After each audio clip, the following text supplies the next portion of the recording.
Good morning everyone, welcome to my another blog.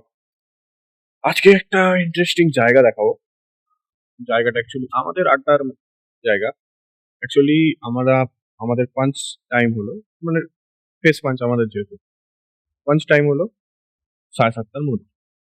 7:30টার পর আর 8টার মধ্যে একটা আমাদের ফাঁকা সময় থাকে, তো যেইখানে আমরা বন্ধুরা একটু আড্ডা মারি, একটু গল্প গুজব হয়।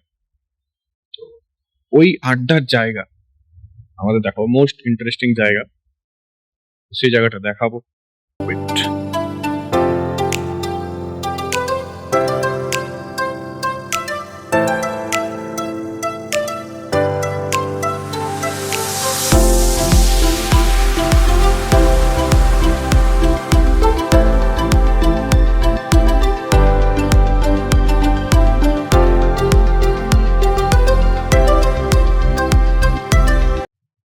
তো জায়গাটা দেখলে আজকে আমাদের বন্ধুদের সঙ্গে একটু হলেও চেষ্টা করবো পরিচয় করানোর।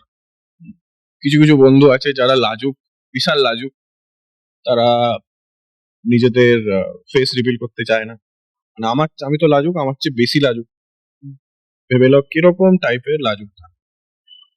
তো চেষ্টা করছি এই ভিডিওটাতে কম বেশি করে সবার সাথে একটু কথা বলার, আমাদের বন্ধুদের সাথে, যাতে তোমরাও রিলেট করতে পারো নিজের সাথে, কি কে কোথা থেকে নিজের মতন এসছে। তো তাদেরও কিছু ইন্সপিরেশন আছে, তাদেরও কিছু স্টোরি আছে ফেলিয়ার থেকে সাকসেস হওয়ার, শুনবো। পরে আমারটা কোনো সময় বলবো। তো ধীরে ধীরে এই চ্যানেলটার প্রোগ্রেস কি হচ্ছে না হচ্ছে জানি না, দেখা যাক। তো তাদের ইন্টারভিউ আমি নেব। ইন্টারভিউ না, জাস্ট একটা আড্ডা, জাস্ট একটা আলোচনা।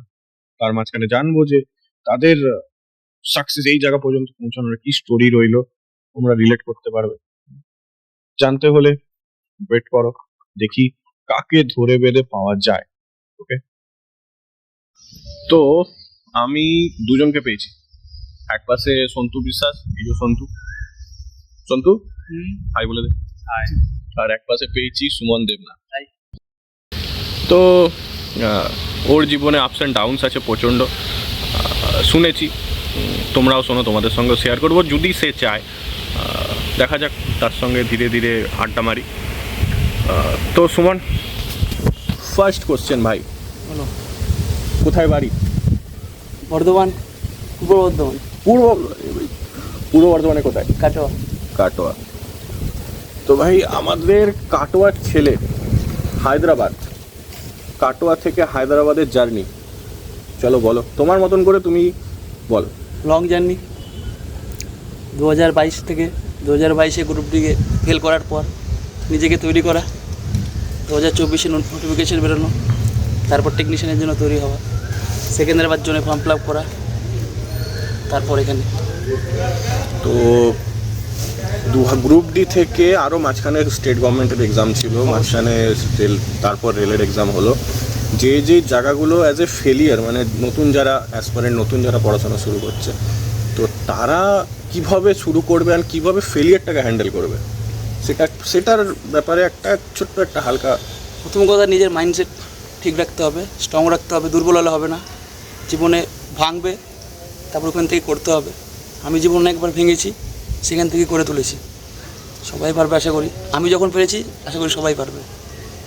তো ভাই, কি কি সাজেশন, কি কি বই পড়া উচিত, না পড়া উচিত, কোন চ্যানেল ফলো করলে কোনটা বেটার রেজাল্ট হবে? প্রথমত রেলের জন্য টেক্সট বুক, যেটা NCERT 9-10 আছে, অবশ্যই সেটা ফলো করো।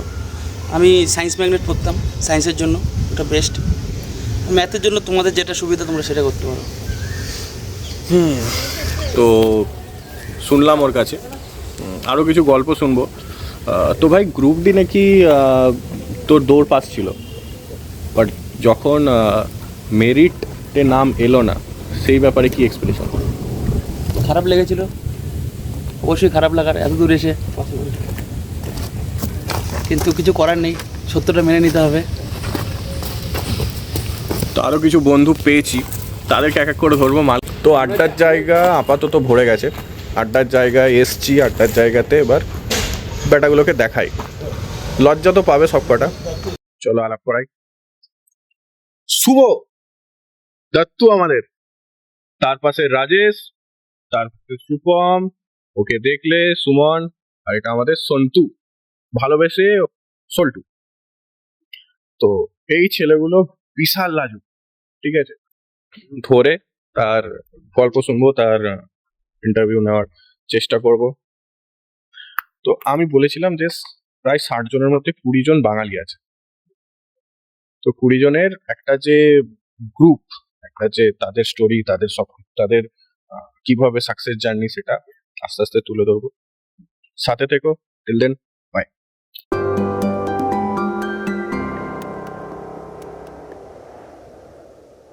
वीडियोस बनाने हैं फिल्मोरा है ना।